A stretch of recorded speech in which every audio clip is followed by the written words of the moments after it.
ნიალის მთაში თურქეთის საზღვართან ქურდობა 23 აპრილს გვიან ღამით მოხდა. დაუდგენელმა პირებმა 56 სული მსხვილფეხა პირუტყვი საქონლის სადგომებიდან გაიყვანეს და თურქეთის მიმართულებით წაიყვანეს. წყამსები ამბობენ, რომ პირუტყვი დააბინავეს და დასაძინებლად წავიდნენ. როდის ან ვინ გაიყვანა საქონელი არ დაუნახავთ. მამჩარ თეთრაძის თქმით, სამართალდამცავების შემთხვევის ადგილზე მეორე დღესვე მივიდნენ, როგორც მათ დაადგინეს, გატაცებული პირუტყვი უკვე თურქეთის ტერიტორიაზე იყო. წყამსები ამბობენ, რომ 70,000 ლარის ზარალი მიიღეს და ხელისუფლების საგან დახმარებას ითხოვენ. იმ შემთხვევაში, თუ მთავრობა ოჯახს დახმარებას ვერ აღმოუჩენს, მამჩარ თეთრაძე საქართველოს მოქალაქეობაზე უარის თქმას აპირებს. თუ ახალი დაჭრილი არის, ჟანგიც არა აქვს ჯერ მოკიდებული. გაიყვანეს 56 სული საქონელი. აქედან არის 29 სული სხვისი ფულით ამყავდა მობარებული. ეს ხალხი ფულს მომთხოვს. არ დამეხმარებიან, ვამბობ საქართველოს მოქალაქეობაზე უარს და მივდივარ რუსეთის საელჩოში, რომ თავშესაფარი მოთხოვო. საქართველოს თურქეთის საზღვართან გამოშვები პუნქტიდან 500 მეტრის დაშორებით მავთულხლართები ისევ გადაჭრილია. მისი მეშვეობით გამტაცებელმა მსხვილფეხა პირუტყვი მეზობელი ქვეყნის ტერიტორიაზე გადაიყვანა.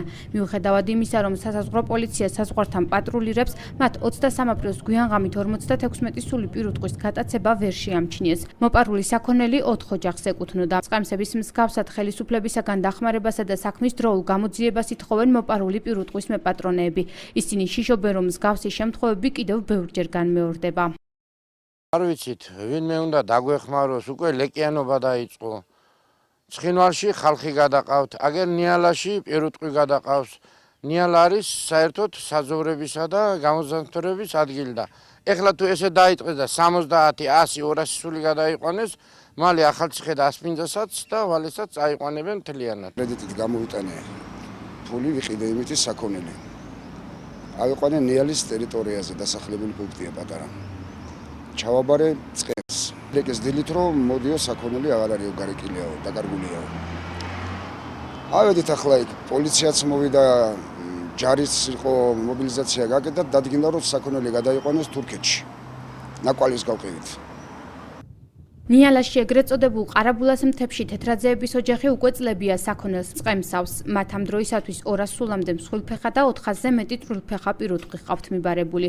ოჯახის უფროსი გოდერძი თეთრაძე ამბობს, რომ მისთვის საქონლის მოპარვის პირველი შემთხვევაა, თუმცა მსგავსი ფაქტები ახლოს მდებარე ფერმებში წინა წლებშიც მოხდა. ვის შეიძლებოდა ჩაედინა დანაშაული ამაზე გოდერძი თეთრაძე ვერ საუბრობს. ბოლო პერიოდში ფერმის ტერიტორიაზე მას არც უცხო პიროვნება არ შეუნიშნავს. დილით მოვიდა ბავშვი, მითხრა უფროსმა ბიჭმა რომ მამაო საქონელს ყარები შენ ხორ გაუღეო და არა მეთქი. გაიქცა ცხენით მე იქ ზასტავთან იყო გასული წინა პირი საქონლისა და მოვიდა ჩქარ, რომ ჩქარ მოვიდა მორბოდა ცხენით. მე ვიხვდი მაშინვე მივხვდი რომ იქ არ იყო საქონელი. მსხვილფეხა პირუტყვის 5 დღიანი უშედეგო ძებნის შემდეგ მამჩარ თეთრაძემ დახმარება ასპინძის მაჟორიტარ დეპუტატს სთხოვა. იმედოვნებს, რომ მომხდარის შესახებ ტარიელ ლონდარიძე ცენტრალურ ხელისუფლებას აცნობებს. ნიალაში საქონლის მოპარვის ფაქტს ასპინძის რაიონული სამმართველო იძიებს.